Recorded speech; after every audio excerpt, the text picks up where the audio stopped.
За само 10 дена во земјава се случија 3 убиства, но надлежните смируваат дека граѓаните се безбедни, а бројот на убиства намален. Но колкав е временскиот период што му треба на МВР да излезе со детали за одредена истрага за расчистување на убиство?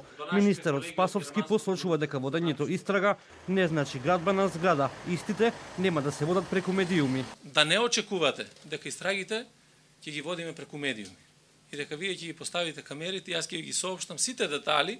Знам дека тоа е многу интересно. И за вас како новинар е многу добро да го однесете тоа на вашата полиција, ама тоа од мене не го очекувате. И водење на една истрага не значи градба на зграда. Па да имате проектирано која ќе ја започнете и која ќе ја завршите. Тоа не е план кој што се прави однапред и точно секој ден да ги добивате тие податоци и информации. Претходната година се случили 18 убиства, расветлени се 17.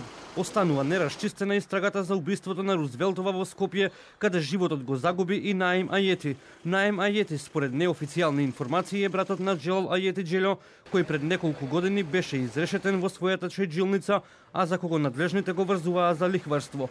Мотивот за престрелката се уште не е утврден.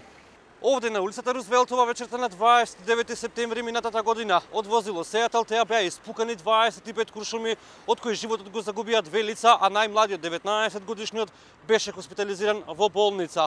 Престрелката која што се случи од пред зградата на специјалното јавно обвинителство заврши до наредната раскрсница Орце Николов. За рафалните истреди во оружената престрелка детали се уште нема. Од надлежните институции одговорот е дека истрагата е се уште во тек.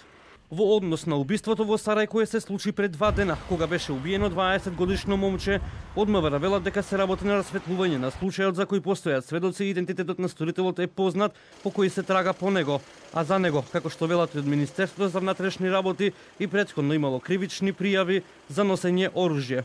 Викендов во кафеана во Тетово имаше убиство кое се случило откако сите 5 мина седеле на маса, а еден од нив извадил пиштол и убил едно лице кое било на масата, пошто убиецот избегал, но подоцна се предаде на полицијата и му е одредено мерка притвор. Минатата недела убиство имаше и во Струга, каде беше убиено 23 годишно момче, а убиецот се предаде на полицијата.